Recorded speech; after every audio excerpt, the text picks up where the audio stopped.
Imagine you're on a ship in the middle of the ocean when the news breaks a U.S. aircraft carrier strike group, the planet's most formidable symbol of naval power, has just been attacked. This isn't the plot of a Hollywood action movie. It's the shocking declaration made by Houthi forces in Yemen. They boldly claimed responsibility for not one, but two separate attacks targeting the USS Harry S. Truman carrier group. According to the Houthis, this was a direct tit-for-tat response to U.S. airstrikes on Yemeni territory. The initial claim was audacious. 18 missiles and a drone had been launched.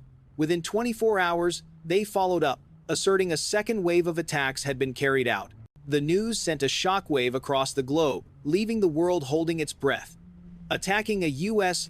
aircraft carrier, successfully or not, is an act that crosses a major red line, pushing the already simmering tensions in the Red Sea to a dangerously new level. Immediately following the Houthis' bombshell claim, all eyes turned to the Pentagon, awaiting an official response.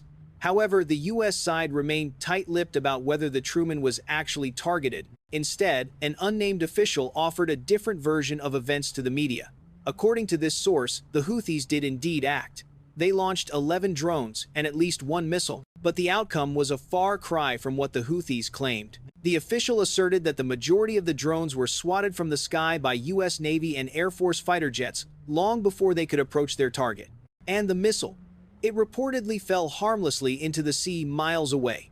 The two conflicting stories created a fog of information warfare. Who was telling the truth? Were the Houthis exaggerating their success to boost morale and prestige, or was the U.S. trying to downplay the incident to avoid escalating the conflict? The reality likely lies somewhere in between, but one thing is certain: dangerous weapons were fired in one of the world's most critical maritime corridors. So why did the situation suddenly get so hot? To understand this, we need to look at the bigger picture, one that extends beyond the Red Sea. The Houthi forces, who control a large portion of Yemen and are widely believed to be backed by Iran, have stated their actions are not random. They claim their attacks on vessels linked to Israel and its allies in the Red Sea are an expression of solidarity with the Palestinian people amid the conflict in Gaza. In other words, they see the Red Sea as a new front to exert pressure on Israel and Western nations. The Gaza conflict was a stone thrown into a pond, and its ripples have now reached the Bab el-Mandeb Strait.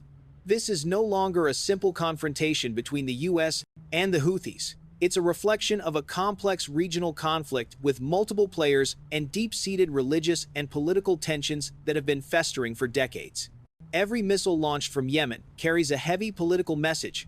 Amid the military posturing and geopolitical analysis, there's a painful truth that often gets overlooked: the human cost. While the world focuses on ships and missiles, people on the ground in Yemen are suffering the devastating consequences. The Houthi-run Ministry of Health released alarming casualty figures following a U.S. airstrike: 53 people killed and 98 injured. Local media painted a horrific picture, with explosions rocking a cotton factory and the command center of the Galaxy Leader, the vessel previously hijacked by the Houthis. Residents in the capital Sana'a recounted experiencing terrifying blasts. These aren't just statistics, they are lives, families torn apart, and communities devastated. The confrontation at sea is directly sowing death and suffering on land, turning an already complex conflict into a worsening humanitarian disaster. You might think a conflict in a distant strait won't affect your life. Think again. The Red Sea, connected to the Suez Canal, is a vital artery for global trade. Tens of thousands of ships carrying everything from oil and gas to the phone you're using or the clothes you're wearing pass through it every year. When this route becomes dangerous, the lifeblood of the global economy starts to get clogged. Many major shipping companies have had to make a difficult choice: suspend all voyages through the Red Sea.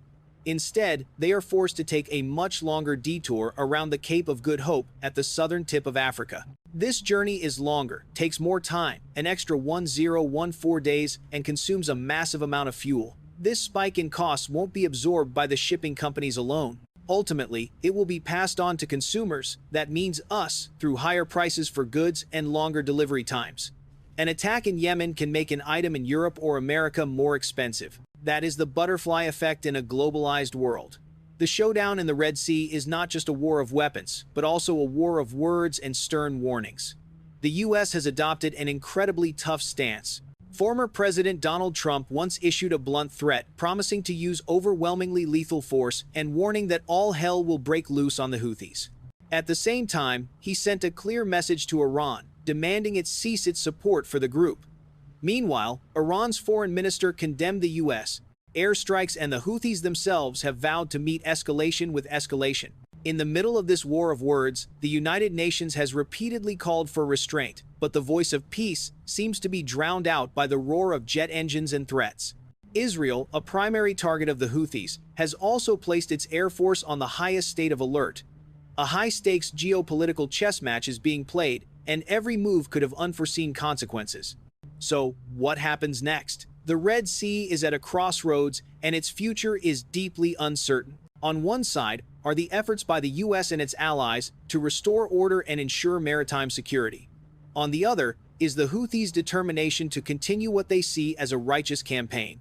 Can US airstrikes subdue the Houthis, a force well-versed in guerrilla warfare and prolonged conflict? Or will these military actions only add fuel to the fire, provoking fiercer retaliation and dragging the entire region into a large-scale war? Can diplomatic efforts find a way out before it's too late? For now, ships are still taking the long way around, costs are still rising, and the tension shows no sign of cooling down. The Red Sea remains turbulent, and the world is watching, hoping these volatile waves don't become a tidal wave that swamps the stability of the entire region and the global economy.